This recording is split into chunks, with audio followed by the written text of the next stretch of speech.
saya itu menganggap diri saya bukan sebagai ketua di Bali untuk Petanesia ini ya. Saya itu menganggap saya ini hanya wakil penjaga rumahnya Abah di Bali. Nah, rumahnya Abah di Bali ini gede, yang namanya Petanesia ini besar. Tidak mungkin saya merawat sendiri, tidak mungkin saya jaga rumahnya Abah sendiri.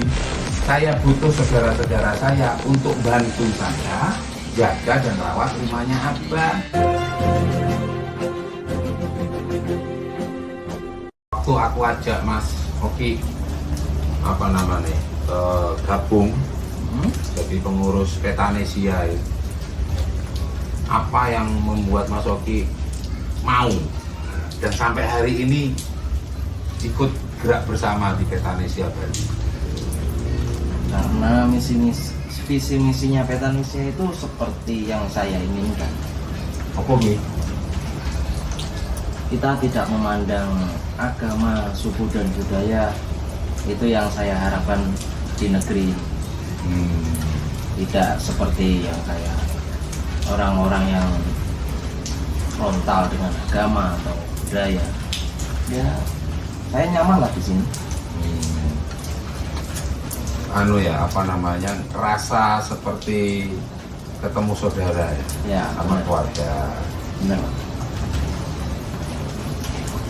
Nah, terus maunya Mas Oki nanti di Petanesia ini seperti apa? Pengen nih Kedepannya lebih semangat untuk membangun Indonesia yang maju.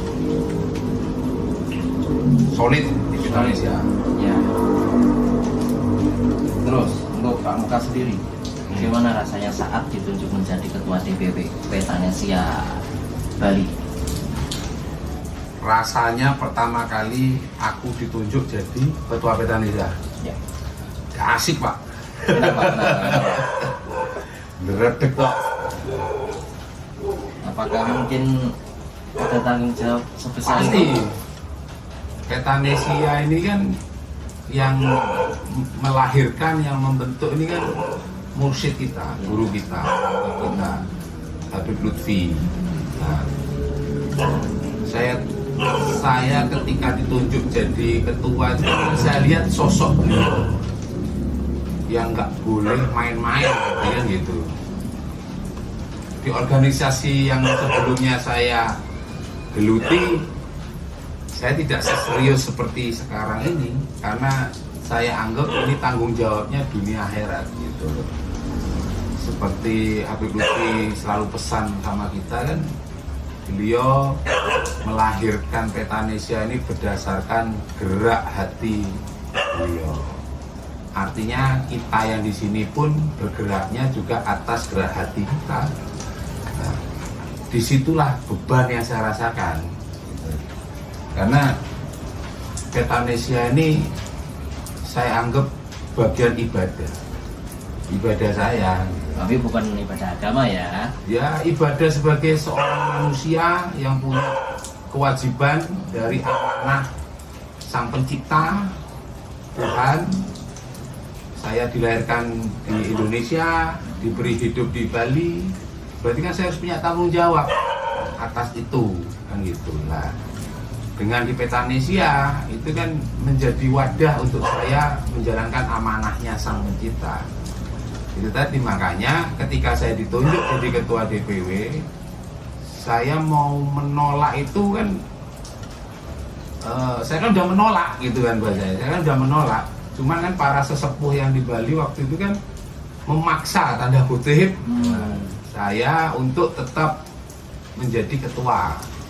Padahal sebelumnya saya diplot jadi wakil ketua. Loh, tiba-tiba jadi ketua. Ngoncrot ini kan gitu. Berarti nggak ada pandangan, mereka nggak punya pandangan orang lain untuk menjadi ketua ini kan? Ya, Kalau sampai sendiri kan pasti ada. Untuk Karena- memandang yang pas itu kan pasti ada.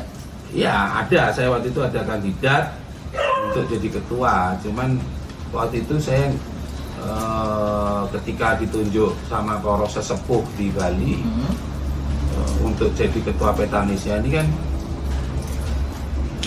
di luar perkiraan saya gitu loh.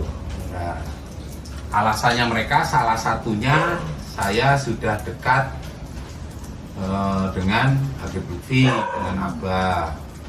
Disitulah menjadi pertimbangan, salah satu pertimbangan, termasuk sama Ketua Dewan Fatwa Kebangsaan Petanesia Haji Dewa Suharyo yang juga yang putra angkatnya Abah, yang fasilitasi juga kantor ini ya. Nah, tempat kantor ini kan rumahnya beliau, salah satu tempatnya beliau.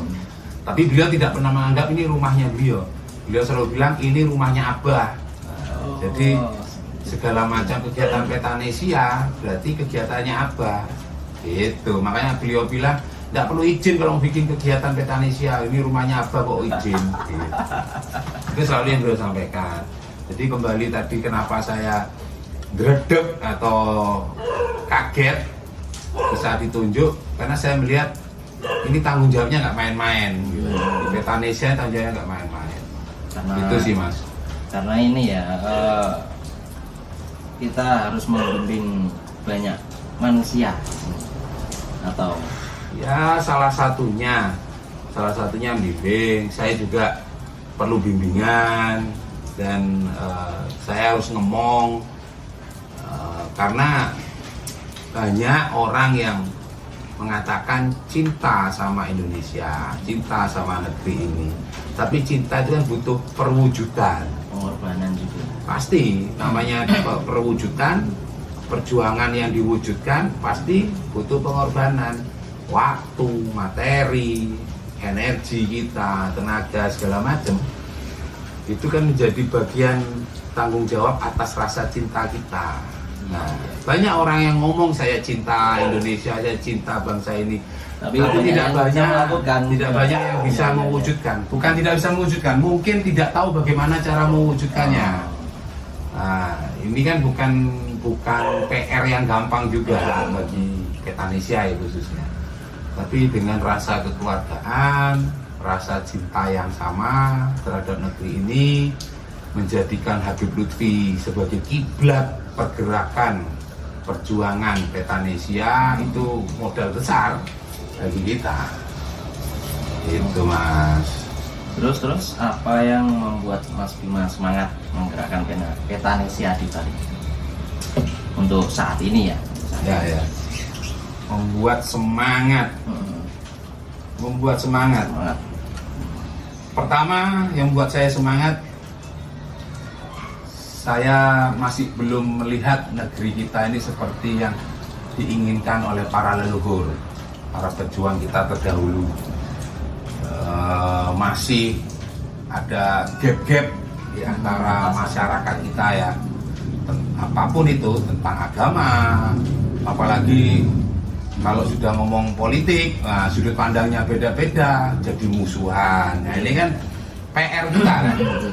Abah pesen kan Petanesia harus netral, Petanesia harus jadi poros tengah, Petanesia harus jadi magnet di tengah, Petanesia nggak boleh kepengaruh atas kepentingan politik. Nah, apalagi ini tahun depan panggung politik sudah digelar. Nah, Petanesia nggak boleh keseret ke sana. Berarti setiap anggota nggak boleh masuk ke dalam kepartean ya? Ya, secara kepengurusan ya. Secara kepengurusan partai, Petanesia tidak menginginkan pengurusnya masuk ke dalam kepartean agar pesannya apa nih? Agar Petanesia tetap bebas, tidak ada kepentingan kelompok. Kepentingannya ya kepentingan bangsa. Gitu. Itu yang membuat saya semangat karena bangsa ini belum mengarah pada sesuatu yang idealismenya sebuah bangsa besar, NKRI. Yang kedua, yaitu tadi, karena saya takzim sama Abah, saya tawadu, saya patuh sama Abah, saya istilahnya kalau di Muslim itu sami'na wa atona, mengikuti apa yang diperintahkan guru, diperintahkan bapak. Ya, semangat itulah yang membuat saya tetap bergerak untuk Petanesia. Gitu Mas, dengan segala pengorbanannya. Tetapi namanya perjuangan tidak ada istilah pengorbanan. Namanya perjuangan tidak ada istilah pengorbanan. Karena kalau kita merasa berkorban, berarti perjuangan kita setengah hati. Setengah hati. Itu Selesai kuncinya. sampai di situ berarti. Iya, setengah hati. Namanya perjuangan, jangan pernah merasa berkorban. Stres, rasa stres itu wajar, bagian perjuangan, bukan pengorbanan. Nah, ini yang harus ditekankan. Wah, duitku habis-habisan. Oh, apalagi ya, dulu aku bisa kerja fokus, sekarang nggak fokus. Aku berkorban banyak. Berarti perjuanganmu masih ada pamrih. Masih Nah. ada batas. Oh, tetapi hal itu tidak serta-merta bisa kita jalankan. Proses, tetap proses. Intinya sih cinta, Mas ya. Kalau sudah ada cinta, logikanya gini lah. Analoginya. Saya mau menikahi istri saya karena saya mencintai istri saya. Istri saya mau dinikahi oleh saya karena istri saya mencintai saya. Pernikahan adalah perwujudan dari rasa cinta itu. Nah, sekarang untuk Indonesia, untuk NKRI, apa yang bisa kita wujudkan? Nah, nggak cangkem itu, nggak mulutnya toh. Harus diwujudkan cinta itu. Gitu Mas, kalau ada Mas Oki kan sih jomblo nih. Alhamdulillah masih ya sedikit-sedikit lah Pak. Kan masih jomblo, masih pacaran, belum nikah. Belum nikah. Nah, Iya. ketika Mas Oki, ini contoh ini, Mas Oki WA ke pacare, yang Beb, Ya emang jenenge Mayang Pak. oh ya namanya Maya Oh, ya, iya. yang kamu wis makan, ya, kamu wis makan siang, ya. Pertanyaan Mas Oki menanyakan pacar Mas Oki wis makan siang tadi itu akan kalah ada pria lain yang tidak menanyakan tapi mewujudkan, Ya. yang tak transfer 100.000 untuk makan siangmu ya. Kira-kira pacare Mas Oki memilih lelaki yang hanya menanyakan makan siang sudah atau belum, atau memilih yang memberikan uang untuk memberikan makan siang, untuk beli makan siang? Kira-kira secara realistisnya perempuan akan milih yang mana? Nah, ini salah ya. Uang pastinya karena Iya. dia ada pengorbanan di situ. Sampai nanya makan, nggak kenyang. Dia dikasih uang untuk makan, pasti kenyang. Nah, itu perwujudan, gitu loh. Itu cinta, bukan cangkem itu. Tapi kebanyakan orang yang di sini kan seperti mencari panggung itu di petanya siapa Pak? Bagus. Mencari panggung Di petanya siapa? di Petanesia. Bukan bagus sih. Gimana cara menyikapinya seperti itu? Ini menurut sudut pandang saya ya, sudut pandang. Siapapun yang di Petanesia, silakan saja kalau memang mau cari panggung. Silakan saja kalau memang mau cari eksistensi pribadi, silakan. Asal itu tadi, asal panggung yang dia cari dampak besarnya kepentingan bangsa. Silakan jadikan Petanesia sebagai objek panggung pribadi. Silakan. Tetapi kalau mencari panggung pribadi tapi merugikan, tidak berdampak pada kepentingan Petanesia secara global, yaitu bangsa, ya berarti cuman jadi benalu di Petanesia. Azas manfaat gitu kan. Apalagi panggung pribadinya untuk kepentingan politik dia secara pribadi. Kejem itu Pak, kejem Pak. Ya kalau nggak takut kualat sama Abah Lutfi ya monggo silakan. Tapi kalau masih percaya Habib Lutfi ini wakil Tuhan di bumi, ya hati-hati dalam segala tindakannya di rumah Abah Lutfi. Karena gini Mas Odi, saya itu menganggap diri saya bukan sebagai ketua di Bali untuk Petanesia ini ya. Saya itu menganggap saya ini hanya waker, penjaga rumahnya Abah di Bali. Nah, rumahnya Abah di Bali ini gede, yang namanya Petanesia ini besar. Nggak mungkin saya ngerawat sendiri, nggak mungkin saya jaga rumahnya Abah sendiri. Saya butuh saudara-saudara saya untuk bantu saya jaga dan rawat rumahnya Abah, kan begitu. Nah, yang saya ajak saudara, jangan sampai saudara yang saya ajak tujuannya menjaga dan merawat rumah Abah itu malah merusak rumahnya Abah. Saya sebagai penjaga rumah yang punya tanggung jawab kepada tuan rumah, ya harus tegas, kan gitu. Artinya, loh kamu udah ngerusak genteng rumahnya Abah, ya saya komplain pasti. Apalagi sampai ngerusak pondasi rumahnya Abah, mencak-mencak saya pasti gitu ya. Itu pun berlaku kepada saya juga. Seandainya saya tidak tidak amanah ya, dikasih amanah untuk jaga rumahnya Abah di Bali, tapi saya malah ngerusak. Saudara-saudara yang saya ajak wajib menegur juga, wajib mencak-mencak juga. Perlakuannya sama. Karena kiblatnya kita adalah si empunya rumah. Kiblat pergerakan ya, kiblat pergerakan kita Petanesia itu siapa? Ya Abah Lutfi. Jadi sebrengsek-brengseknya saya sebagai ketua, pergerakan tetap jalan. Kenapa? Kiblatnya ke Abah. Salah kalau orang menjadikan saya kiblat. Wong saya ini cuma penjaga rumah, kok jadi kiblat? Saya ini cuma waker, kok jadi kiblat? Ya salah. Yang punya rumah jadikan kiblat. Itu harusnya. Terus yang terakhir pertanyaan dari saya ini. Terus saya mulai gitu, terakhir. Kayaknya jamnya udah pukul berapa ini? Jam 1, Wak. Gerimis sudah mulai ada. Tapi masih enjoy buat ngobrol. Kopi dulu, Pak, seruput. Cita-cita Mas Bima untuk Petanesia ke depannya. Cita-cita Petanesia. Cita-cita saya di Petanesia. Cita-cita saya di Petanesia sama seperti cita-citanya Habib Lutfi sebagai pendiri Petanesia. Itu saya berharap Petanesia itu menjadi mercusuar dunia. Petanesia secara global ya, menjadi mercusuar dunia, menjadi kiblat perjuangan kemanusiaan, kebangsaan di dunia, menjadi parameter atau acuan perjuangan untuk kemanusiaan dan kebangsaan di dunia. Kalau secara Petanesia di Bali, saya ingin Petanesia ini di Bali menjadi tolak ukur pergerakan tentang kemanusiaan.